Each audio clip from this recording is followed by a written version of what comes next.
Greetings everyone, this is Peter Scove for Music is a Journey. Today we're going to be continuing our Sloan video series with a ranking of Sloan albums. Now, I have never done a ranking of a band's albums before, basically because I actually don't really like to do it myself. I enjoy listening to other people's rankings or reading about other people's rankings, but I don't like to do it myself. And part of the reason is because when I see or hear other people doing it, usually when they start from the bottom and pick albums I like and start criticizing them, I'm like, so that's your opinion, is it? Okay, well, I disagree.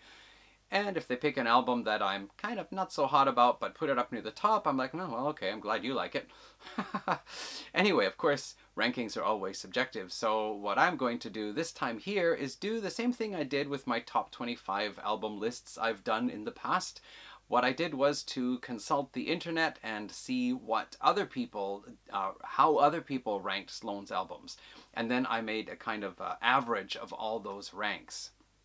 Okay, so I don't want to make this too long because I already did a two-part video, duology, covering Sloan's career through their releases, through some background information and some of the things that I recalled in my experience of hearing things on the radio or what I saw in videos or read in magazines or on the internet at the time. So I'm going to try not to make this too long. But so let's just jump straight into it. Let me tell you a little bit about the lists I consulted. So first of all, there were 3 people on YouTube who did rankings of Sloan albums, and their rankings included the first 12 studio albums. And there is, of course, this new one here, Steady, which was just released a few weeks back at the end of October. Brilliant album, by the way. I think I've already said so a lot. But anyway, it's not included on any of the rankings, so we're going to have to excuse it. Although I think if it were to be included in a more up-to-date ranking, I'm sure it would snugly fit in somewhere near the upper middle. The only reason why it wouldn't hit higher is because it's really hard to knock those classic albums off the list. But anyway, 3 lists from YouTube. We had Tastes Like Music, Andy Rambles, and Aaron Jansen rating Sloan albums from the first 12 albums. There were also 2 lists here of best ever albums, which was based on the first 12 albums. However, it was a top 10 list, so 2 albums didn't make the list and therefore didn't show up in my ranking compilation. Another one called The East Mag, they had ratings for all 12.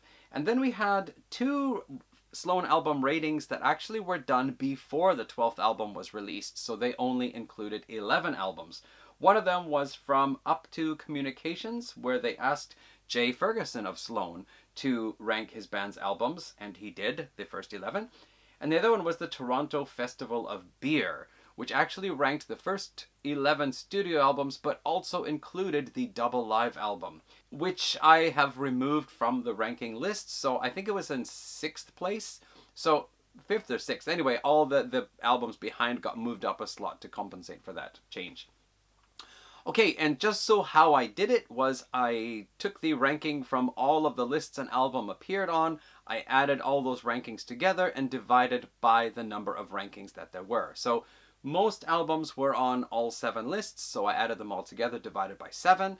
Some of them were on 6 of the lists, some were only on 5 of the lists, but that's how it was. So, let's see here. Coming in at number 12 is 2014's Commonwealth album. The scores were 12th place, 11th place, 2 10th places, a 9th place, and a 7th place for an average of 9.8. This was from 6 of the lists. It was not included on the best albums ever. This album here was the band's effort to do something that had been talked about for a long time, which was to have each member do a solo album. But what they did instead was to do a double album and give each member one side. They basically worked on their sides independently, so each member came up with his own ideas. The favorite things about this, I think people have given praise to both Jay and Chris's suites, coming in very nicely. Andrew's was a 17-minute, 49-second compilation of medley of assemblage of various small parts that he had floating around. So with Chris's encouragement, Andrew went and put together this massive song. The lead single off here was Keep Swingin', which was a Patrick song. And the one thing that people most commonly say against this album was just that it's not a usual Sloan album, because Sloan albums are usually all four writers with songs coming in different orders. So you get, for example, Patrick, Chris, Jay, Andrew, Chris, Jay, Andrew, Patrick, and so on throughout the album. Whereas here it's like all Jay, all Chris, all Patrick, all Andrew. So that is the one criticism. Also, because it's a double album, some people said, like, for example, Andrew's bit is too long, or some of the other songs could have been cut and it could have just been one single album. I personally actually like that they went ahead and did it this way, because it had been talked about for almost like 15 years. People suggesting, why don't you guys do solo albums? Each member basically worked independently on it, so the funny thing is, Jay was fairly confident with his contribution. But then when he found that the running order on the CD would be alphabetically, with him coming in first, Jay Ferguson, and Chris Murphy coming in behind him, he heard Chris's suite and thought, oh my gosh, Chris's is much better than mine. People are going to hear mine first and think, what is this fluff? But actually, basically the word out there on the internet is that Jay's suite is very nicely done, and I think so. It has a nice kind of intro song, it has a very good upbeat song, a little bit more mellower part in the middle, comes back with another upbeat song that actually references the first upbeat song, and then closes with a kind of gentle acoustic epilogue. It's very nicely done as a suite. I think Jay hit it right on the money. Chris's is similar, but it doesn't have as quite the same kind of sweet approach as Jay's does, but it's still very nice. Patrick's is the one I'm slightly disappointed with, because it's not that the songs are bad. There's one very good one, a couple of others that are pretty good, and one that's kind of experimental. It's just that there are only those four, and I think this gives Patrick about just barely 11 minutes of music on there, and I think he could have done at least one more song, a good one, which would have really made his suite quite nice. I'm fine with Andrew's really lengthy one. I think it's actually really cool. They did it. It's very bold. It's audacious. Chris says it's obnoxious. Whichever way you want to look at it, it's pretty cool that already over 20 years into their career, they will attempt to do something new and creative like this. And I think giving each person a suite to work with forced them to think a little bit differently than they usually do. So overall, I don't think it's a bad album, but it does come in rank number 12. Coming in at slot number 11 is 12. This was the band's 12th album, released in 2018.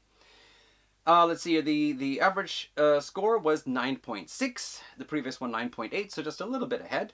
We had two 11th placings, a 10th place, and two 8th places. It only appeared on 5 lists, of course, because it was not included on those 2 lists that were made before it was released, and it was not included on the Best Albums Ever list. The criticism I've heard about this is that basically it's a fairly homogeneous album. One person said it's where everybody sounds the same. I don't think they sound the same. What I think they have done is that each member has picked one of his strengths and basically stuck with that. On a normal Sloan album, we will find, especially Chris and Patrick, coming up with some different ideas, so that they have different styles that they can do. Whereas on here, Chris's songs are all upbeat, melodic, fun power pop songs. Same with Patrick, actually. He doesn't do any of his sad songs, and Chris doesn't do any of his like sparse acoustic ones with just piano or acoustic guitar. Jay is just being Jay as usual, always these kind of light but very catchy, upbeat songs with really deep lyrics, sophisticated lyrics. And Andrew is being Andrew, as he normally is, a little bit more laid back and easygoing. He does pull off a couple of really cool guitar solos and a nice guitar riff. Overall, I think this album is actually a very good one. If you've never heard Sloan before in your life, and you were to get this and listen to it, and you like power pop, you would probably like this album. But I think in comparison to other albums, this one here actually sits lower on the list. Obviously, that's the general consensus. But nevertheless, I like it, and that's Sloan number 12 in slot number 11. I think if Steady got put onto a ranking list, 12 would then fall into 12th place. Coming in spot number 10 is 2003's Action Packed. It got an average of 9.5, so just a 0.1 higher than 12. We got 12th place, 2 11th places, a 9th, a 7th, and a 6th place ranking. It appeared on 6 of the lists, but not on the best ever albums list. This album was the band's attempt to do something a little bit different in that they previously were producing themselves and choosing the songs themselves what to put on an album, and this time they went down to Tom Rothrock in California and decided to let him kind of take charge. So of course Tom Rothrock had his own vision for the album, which was to make it a pretty good solid rock album of fairly short, straight up rock songs.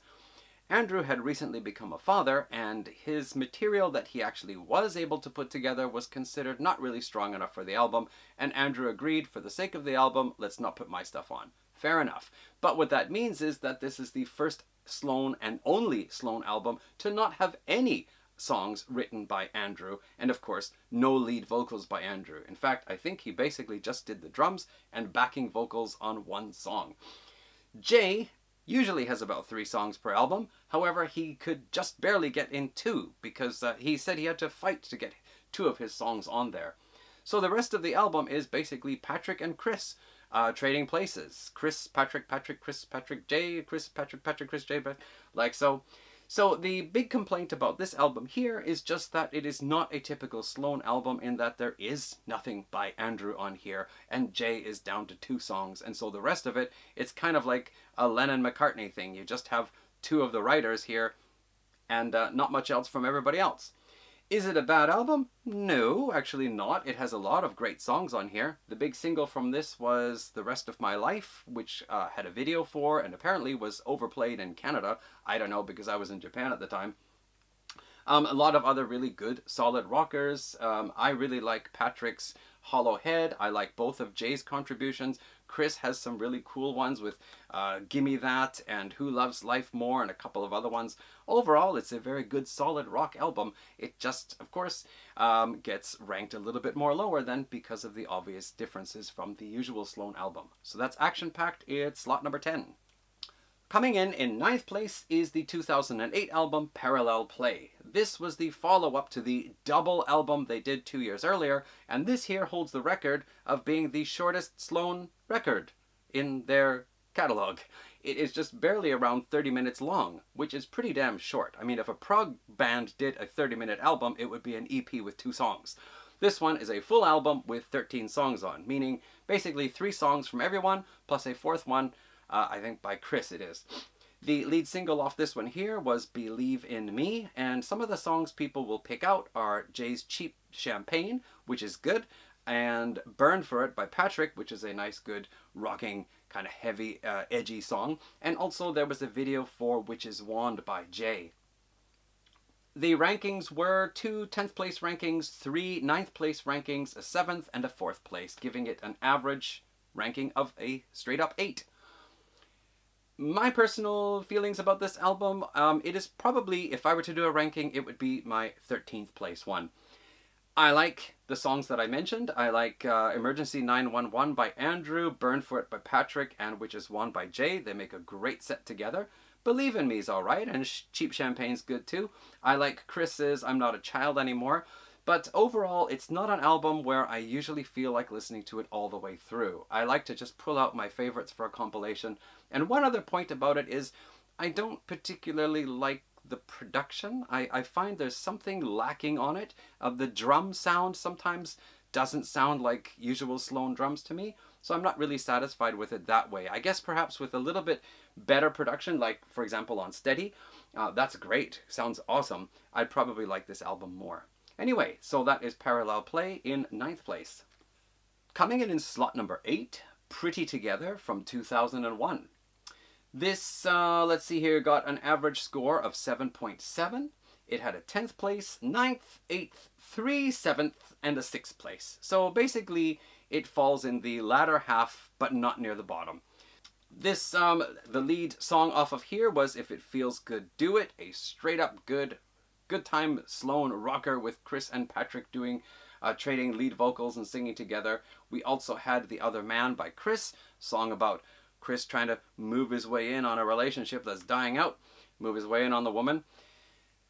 I remember at the time this came out, one of the big complaints was that there are just not enough ass-kicking songs on here like the album starts out with. However, watching those, at least two of the YouTubers I watched pointed out that the last 4 tracks, which is Who You Talking To by Jay, I Love a Long Goodbye by Chris, Are You Giving Me Back My Love by Jay, and Your Dreams Have Come True by Patrick. Those 4 together, they're all pretty slow and soft and gentle, but they make a great block of really good songs and a lot of good variety as well. Also, It's In Your Eyes by Patrick is one I really like, and I remember people talking about it back in the day on the chat room on the Sloan website. Also, Life of a Working Girl is a hit or miss with some people. It's an acoustic one by Chris, just a kind of repeated acoustic guitar with some kind of background instruments. Some people thought it was brilliant. I heard some person say it's one of the 2 tracks in there he doesn't like. And the other song that really gets picked on, I've never heard anybody who likes it, is Pick It Up and Dial It by Chris, which is basically saying rock and roll is dead, and if you think otherwise, then call me and tell me that you still love rock and roll. It's just kind of a weird song, and I always thought it was kind of interesting. I actually didn't mind it, but it gets picked on by a lot of people as being one song they wish was not on the album. Anyway, that's Pretty Together, 2001, holding spot number 8. So slot number 6 and 7, you can take your pick because both these albums scored an average of 6.85. This is 2011's Double Cross, celebrating the band's 20th anniversary, and this is their debut, Smeared, from 1992. Both scoring the same. Basically, Double Cross got a 10th place, 9th, 2 8th place, a 6th, a 5th, and a 2nd place ranking, and Smeared got 2 12th place rankings, an 8th, a 6th, a 4th, and 2 3rd place rankings. Wow, huh? Okay, so let's see here. I'm going to put the Double Cross down just because it is the newer one, and this is kind of the more classic one. So let's talk about this one first. This album actually got a lot of really strong reviews when it came out, and this is the one that followed Parallel Play. The lead single off here was Unkind by Patrick, and the first 3 songs, Follow the Leader, The Answer Was You, and Unkind, Chris J. Patrick, they just make a really nice block where the songs segue into the next one, and it's just a really great set to listen to. 3 very different types of music, different kinds of songs, working really well together. Also, Green Gardens, Cold Montreal, just Jay and an acoustic guitar is really lovely. Your Daddy Will Do, a Chris song, is a kind of upbeat disco type 70s with strings and that kind of 70s clean jangly chicken guitar sound. And I really like Traces by Andrew, which is got a simple beat but just has a really good groove to it and interesting feel to it overall. I think this is a really great album. It's one of the ones where I can basically listen to it all the way through. It does receive a lot of praise, but it seems that it's kind of struggling to reach the same level of greatness in people's minds as some of the earlier ones. So that's the Double Cross.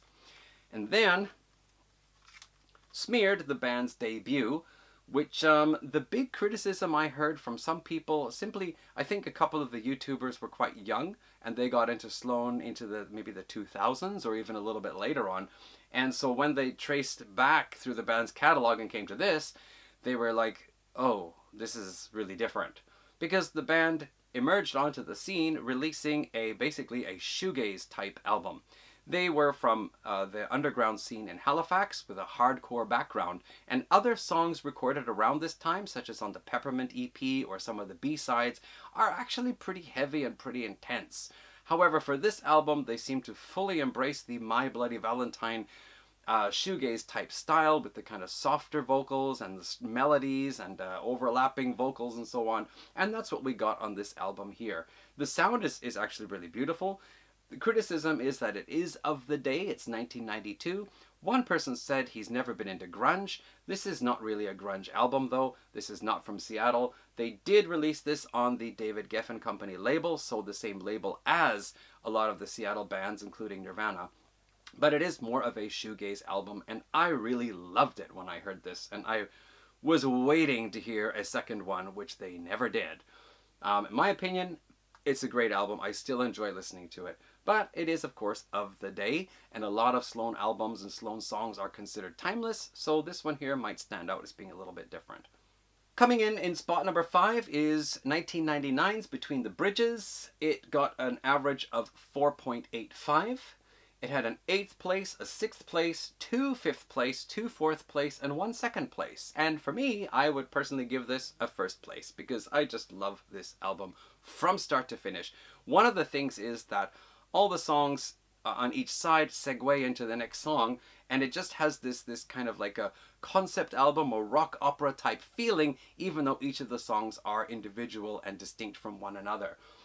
Great variety on here. 12 songs, 3 songs from each member. Some members doing a kind of taking over lead vocal for one part on another member's song. Really cool stuff. Some great rockin' tracks. Let's see here. There's like Jay's Don't You Believe a Word, which I just love. It's one of my favorite Jay songs with the piano, and again that 70s sound and the harmony vocals coming in parts. We have a really minimalistic song by Chris called The Marquee and the Moon, which I think is very effective. We have an awesome song by Andrew that's over 7 minutes long with a really cool riff that has a kind of weird wonky time signature to it, as well as an extended instrumental section with some really cool guitar soloing. And of course, Patrick kicking off with Losing California and Friendship, the 2 singles off here that are just really straight up hard rock songs with some great guitar in there as well. Right, again, from start to finish, I love this album. I think some people thought the production was a little bit too polished, or the sound a little bit too clean compared to the album that came before, which we'll talk about later. But overall, the reviews of this tend to be fairly good. And there was one website that listed Essential Sloan Albums, which basically was the first 5 albums, first 4 studio and the double live. But for further listening, they recommended this one here, Between the Bridges. So, there we go. In 4th place, 2006's double album, 75-minute long, 30-track long, Never Hear the End of It. Okay, so it got an average of 3.85, with 2 6th place, 2 4th place, 2 3rd place, and 1 1st place ranking out of those 7 different lists. The lead single off of here was Who Taught You to Live Like That by Jay, and I believe Ill Placed Trust by Patrick also made an appearance. This song is just basically the band showing everything they can do. Each member, of course, there's this alternating going from, Chris to Jay to Andrew to Patrick to back to Chris and back to Andrew again and over to Jay again. They are showing basically all of their strengths. However, it's true that out of the 30 songs on here, there's probably about 24 that would have made a really nice dual album set of a normal Sloan type albums. And then there are about 6 or so that are just these short kind of bits of songs that are put in as transitional pieces in between. They are not fully developed songs, but for their length, I guess they developed that part enough. Patrick actually only contributed 4 for this album, so he wrote 2 extra ones for the iTunes release of this, which was going to have 2 extra songs as bonus tracks. So I think you could have made 2 really strong albums without all these little stop gaps in between or whatever. But I actually like that they did it like this, because you just start to finish just go, like the tracks just flow into one another. Of course there's the odd break here and there, but because it should be a double vinyl album, so there has to be some breaks. But it's really cool. The only thing I would say is that we hit this one really awesome part with let's see here, Living with the Masses by Andrew, which is, anger about somebody who's got the power tools going all the time. HFX NSHC, Halifax, Nova Scotia Hardcore, which is just a short, blasting hardcore song. And then a slower, heavier kind of attitude-like one, People Think They Know Me by Chris. And then after that, we hit 4 tracks which are kind of more laid back and really soft, and one of them very light, and it's like, wait a minute, you just, kicked me in the butt 3 times, and now you're putting me to sleep. But the final track, Another Way I Could Do It, kind of makes up for it. It's just a really great song for closing the album, bringing back the Sloan rock song with the dual vocals of Chris and Patrick, and some cool guitar in there as well. So that is Never Hear the End of It from 2006, coming in fourth place. The third place album is the second album, Twice Removed, from 1994, scoring 3.7 as an average, just slightly ahead of Never Hear the End of It. Got an 11th place, 5th, 3rd, 3 second places, and 1 first place. And on the list of essential Sloan albums, I believe this one was first or second. So definitely a very high rated album now. However, there's a kind of a sad story about this. When Sloan finished touring with Smeared, David Geffen Company was expecting another Smeared type album, and Sloan gave them this, where they had totally scaled back on the distortion. And apparently some people say that this is kind of more sounding like Pavement rather than My Bloody Valentine. And the David Geffen Company didn't like it. They said, go back and re-record it. And Sloan said, we will not. We believe in this one. And so the album was released, but without label support. And by the end of the tour, the band were basically looking at each other like, is there any point in going on? And decided to go on a kind of sabbatical, take time away from the band. Everybody went off to do their own thing. And basically it was like, hey, have Sloan broken up? However, they got back together again, released another album, which we'll talk about shortly, and it was a great success. And I think after that, this album just somehow got elevated to almost like godlike status. And in Chart Attack magazine, twice when they had their readers' poll for the top 50 Canadian albums of all time, this one appeared in first place twice, which is pretty cool. That's Twice Removed. The lead singles off here, let's see, we had People of the Sky, which is the only single ever by Andrew, and Coax Me by Chris, which one of the YouTube fellas said is probably the best alternative rock song ever.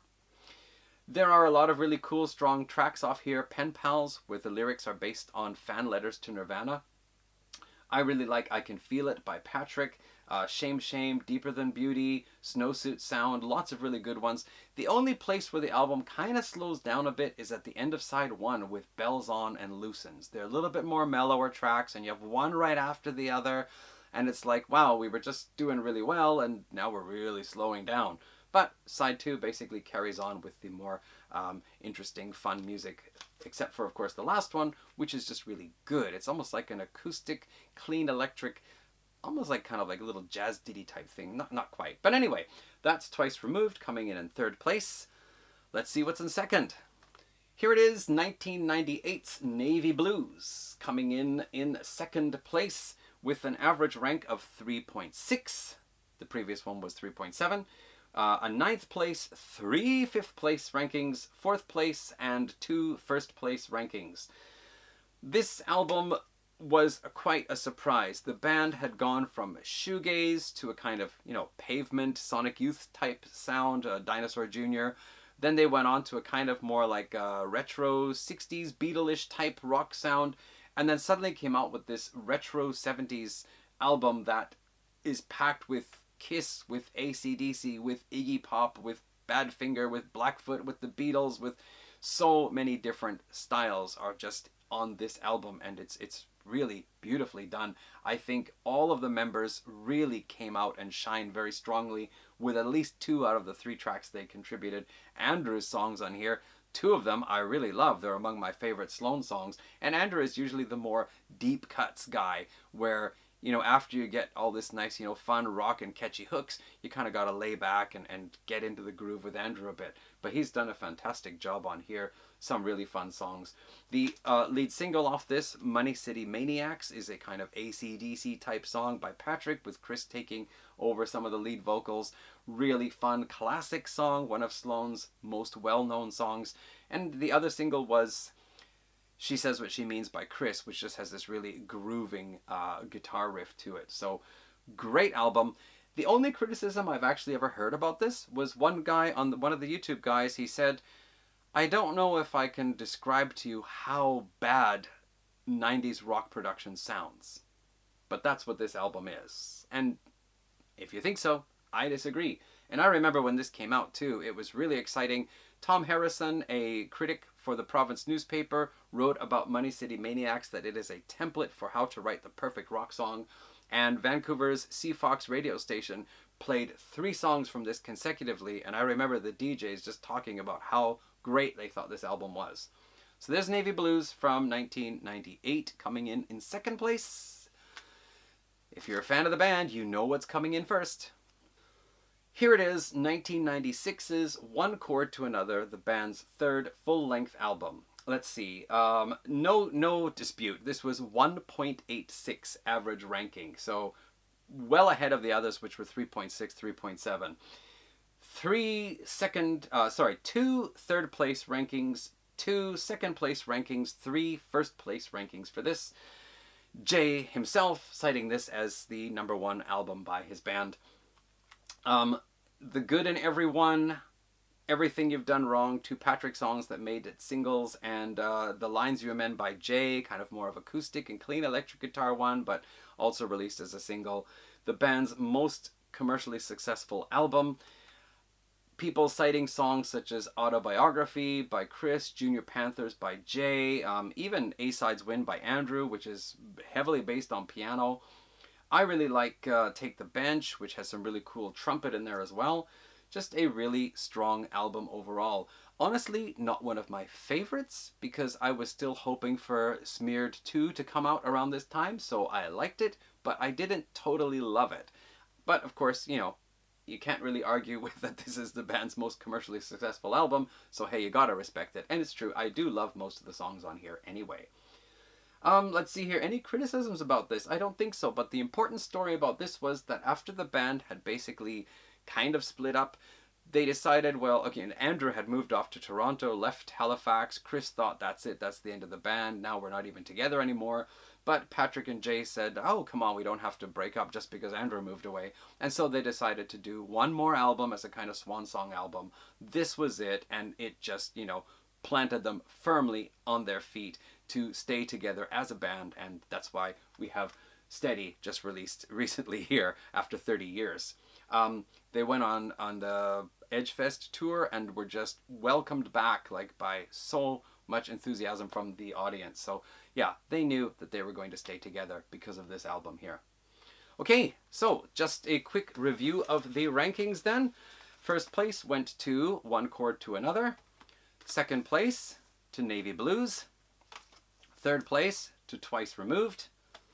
Fourth place to Never Hear the End of It. Fifth place, Between the Bridges. Sixth and seventh place kind of shared between Smeared and Double Cross. Eighth place going to Pretty Together. Ninth place to Parallel Play. 10th place goes to Action Packed. 11th place to 12, and 12th place to Commonwealth.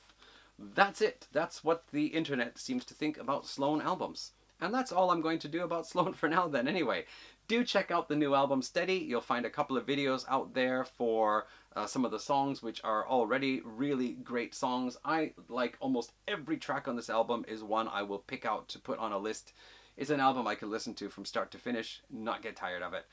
Do check out Sloan if you like power pop, like catchy melodies, strong hooks, and so on, and just great general rock music writing.